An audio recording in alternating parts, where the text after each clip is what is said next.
اليقين وتركنا على محجة البيضاء ليلها كنهارها لا يزيغ عنها إلا هالك والعياذ بالله. أما بعد فأعوذ بالله السميع العليم من الشيطان الرجيم من همزه ونفخه ونفثه. واعتصموا بحبل الله جميعا ولا تفرقوا. قال رسول الله صلى الله عليه وآله وسلم تركت فيكم أمرين لن تضلوا ما تمسكتم بهما كتاب الله وسنة رسوله أو كما قال عليه الصلاة والسلام. محترم بھائیو، میں آپ کے اور ہماری جماعت کے جید علماء کرام کے درمیان زیادہ دیر حائل نہیں ہونا چاہتا. ویسے بھی ہم مقامی لوگ ہیں، ہمیں یقیناً اپنے آنے والے مہمانوں کو زیادہ وقت دینا چاہیے. بلال بھائی کی محبت میں ان کے حکم پر چند ایک گزارشات آپ بھائیوں کے گوش گزار کرنا چاہتا ہوں. محترم بھائیوں، جب سے سکول میں جانا شروع کیا، چھٹی کلاس میں یا ساتویں کلاس میں، تو یہ آیت مبارکہ ہم نے اسلامیات میں پڑھنی شروع کی تھی کہ آپس میں مل جاؤ، اللہ کی رسی کو پکڑ دو اور فرقوں میں نہ بٹنا. آج افسوس کے ساتھ یہ بات کرتا ہوں کہ آج امت کو گروہوں کے اندر، فرقوں کے اندر اور پھر جماعتوں کے اندر اور جماعتوں کے اندر جماعتوں میں تقسیم کر دیا گیا ہے.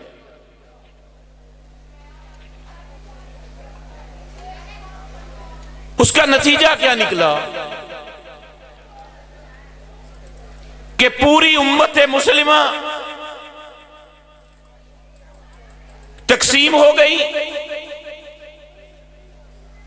اور دنیا کا کفر، الکفر ملت واحدہ، جن کے عقائد آپس میں نہیں ملتے تھے، جن کے نظریات، عقیدہ، سوچ ایک دوسرے سے میچ نہیں کرتی تھی، وہ صرف اور صرف محمد رسول اللہ صلی اللہ علیہ وسلم کی امت کو ختم کرنے کے لیے جمع ہو گئے. اور ہم تقسیم در تقسیم ہوتے گئے. آپ دیکھ لیں، ایک مشہور حدیث ہے، سنن ابی داؤد کے اندر آتی ہے کہ رسول اللہ صلی اللہ علیہ وسلم نے فرمایا، پہلی امتوں کے 72 گروہ تھے، میری امت کے کتنے ہوں گے؟ اونچی بولو. 73 گروہ ہوں گے. فرمایا کلہم فی النار، سارے جہنم میں جائیں گے الا واحدہ، صرف ایک جنتی ہوگا. صحابہ نے پوچھا یا رسول اللہ صلی اللہ علیہ وسلم وہ کون سا ہے؟ فرمایا ما انا علیہ و صحابی، وہ گروہ، وہ جماعت، وہ طائفہ، وہ فرقہ اللہ کی جنت میں جائے گا جو مجھ محمد کے طریقے پر اور میرے صحابہ کے طریقے پر چلے گا. آج یہ اہل حدیث کا مجمع لگا ہوا ہے. یقیناً میرے دوسرے بھائی بھی مسلک اہل سنت بریلوی اور دیوبندی سے بھی آئے ہوں گے.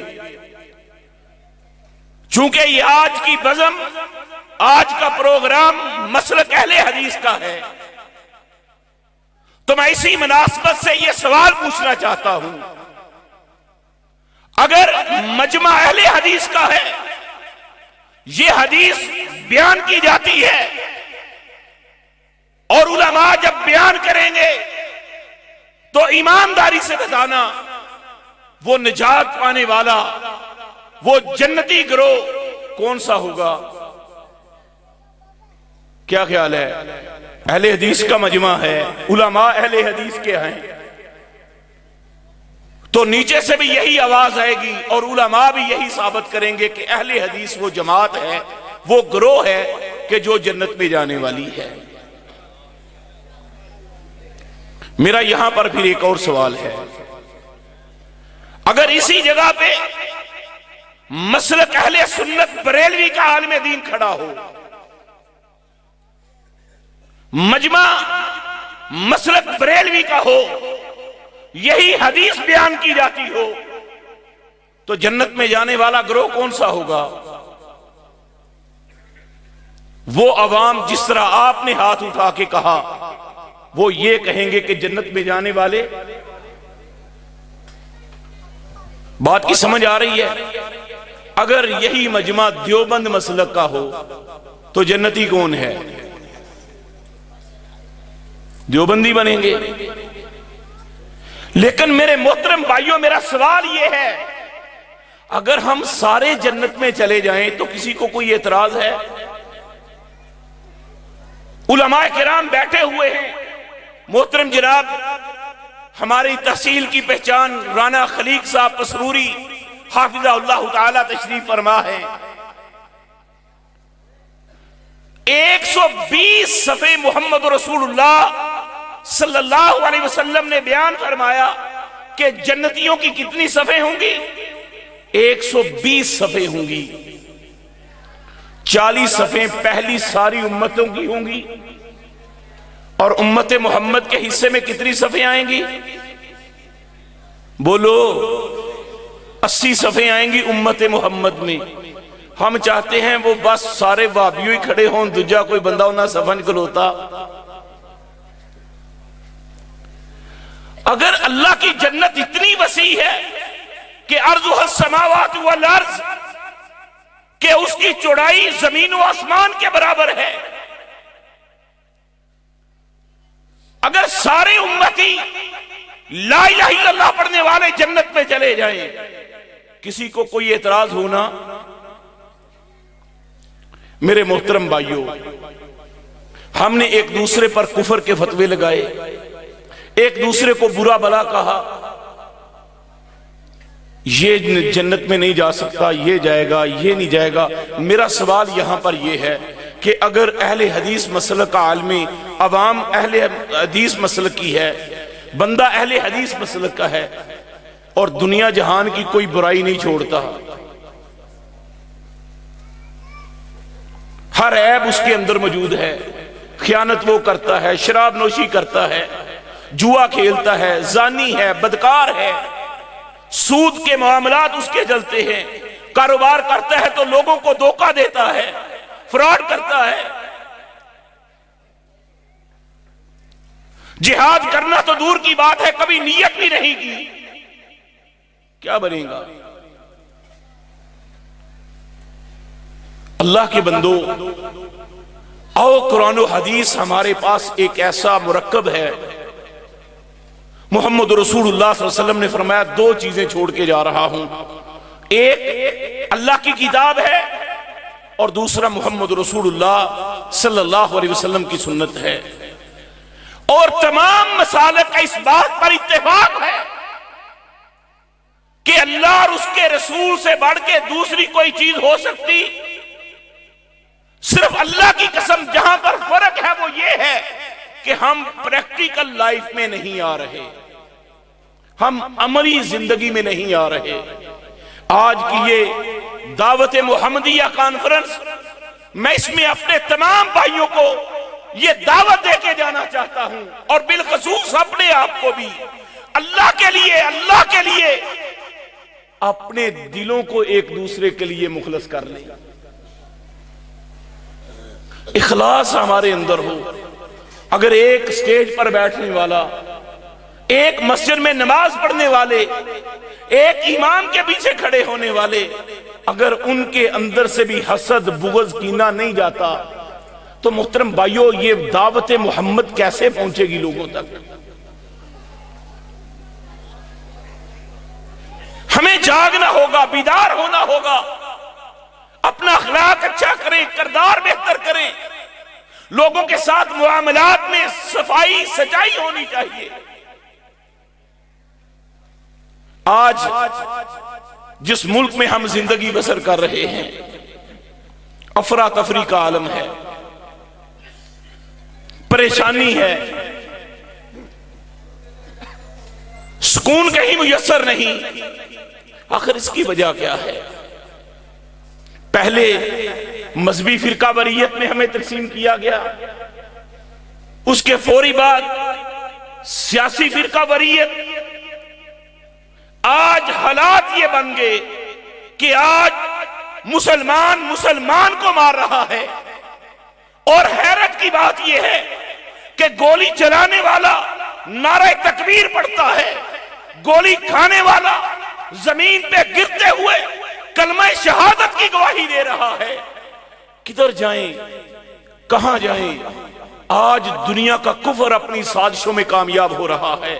یریدون ان یطفئوا نور اللہ، وہ اللہ کے نور کو مٹانا چاہتے تھے، وہ اللہ کے دین کو ختم کرنا چاہتے ہیں۔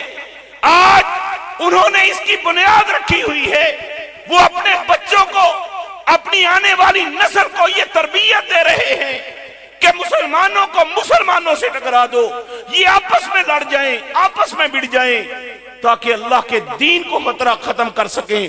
یریدون ان یطفئوا نور اللہ بافواہہم، وہ تو اپنی سازشوں سے، اپنی پھونکوں سے، اپنی گیدڑ ببکیوں سے ہمیں ختم کرنا چاہتے ہیں۔ آپ دیکھیں فلسطین میں کیا ہوا، صرف یہ کہا جائے کہ وہاں پر بمباری ہوئی، میں تو قرآن کی یہ آیت پڑھتا ہوں تو مجھے نظر یہ آتا ہے کہ وہ لوگ صرف ہمیں مار نہیں رہے، یریدون لیطفئوا نور اللہ، وہ ہماری نسل کشی کر کے اللہ کے نور کو، اللہ کے دین کو ختم کرنا چاہ رہے ہیں۔ اور ہم سرحدوں میں تقسیم ہیں، بٹے ہوئے ہیں، ہم اپنی اسمبلی کے فلور پہ کھڑے ہو کے، ہم اپنے ممبر و محراب پہ کھڑے ہو کے، ہم اپنے پروگرام جلسے میں درس قرآن میں بیٹھ کے کہیں کہ نہیں نہیں یہ دیکھو ہمارے ملک کا مسئلہ نہیں ہے، یہ فلاں ملک کا مسئلہ ہے۔ اور میرے محترم بھائیو، مسئلہ کسی بھی ملک کا ہو، جہاں لا الہ الا اللہ پڑھا جاتا ہے وہاں کوئی سرحد نہیں ہوتی۔ مسلمان پاکستان کا ہو یا غزہ کا ہو، کوئی فرق ہے؟ اللہ کے لیے کافر اپنی سازشوں پہ لگا ہوا ہے، پاکستان کی افغانستان کے ساتھ لڑائی کروا دی۔ لڑو آپس میں، مارو ایک دوسرے کو، کون فاتح ہوگا، کس کو شکست ملے گی، کون لا الہ الا اللہ کو بلند کرے گا، کہاں لائے کلمت اللہ ہے۔ ہمیں ہوش کے ناخن لینے کی ضرورت ہے، ہمیں کھڑا ہونا ہوگا لا الہ الا اللہ کے لیے، علائے کلمت اللہ کے لیے۔ میرے محترم بھائیو، اگر ہم چاہتے یہ ہیں کہ یہ اسٹیٹ پاکستان جو لا الہ الا اللہ کی بنیاد پر بنائی گئی ہے، تو آؤ، اگر اس کو بچانا چاہتے ہیں تو میرے محترم بھائیو آؤ، اپنے آپ کو، اپنے علماء کو، اپنی عوام کو میں یہ پیغام دینا چاہتا ہوں کہ آؤ، اللہ کے لیے لوگوں کو ایک دوسرے کے ساتھ جوڑ دو۔ اب یہ وقت نہیں ہے ہم فرقہ واریت کی لڑائیوں میں پڑے رہیں، اب یہ وقت نہیں ہے ایک دوسرے پر کفر کے فتوے لگاتے رہیں۔ اللہ کی قسم اب وقت ہے ہم مضبوط واعتصموا بحبل اللہ جمیعا، وہ رسی پکڑیں جس کا ایک کنارہ اللہ رب العالمین کے ہاتھ میں ہے اور دوسرا زمین والوں کے پاس ہے۔ میں اپنے رب سے دعا گو ہوں کہ اللہ ہمیں اسی طرح، اور میں آج کی اس بزم میں مبارکباد پیش کرتا ہوں اپنے فاضل بھائی بلال صدیق باجوہ صاحب کو، اور اپنے انتہائی مشفق مربی بزرگ محترم جناب صدیق احمد باجوہ صاحب کو، کہ مجھے انتہائی خوشی ہوئی اللہ کی قسم سٹیج پر بیٹھے ہوئے دیکھ کے کہ تمام کم از کم مسلک اہل حدیث کی تمام جماعتیں، جتنے بھی ہماری اہل حدیث کی تنظیمیں، عموماً یہ تین جو چل رہی ہیں بڑی،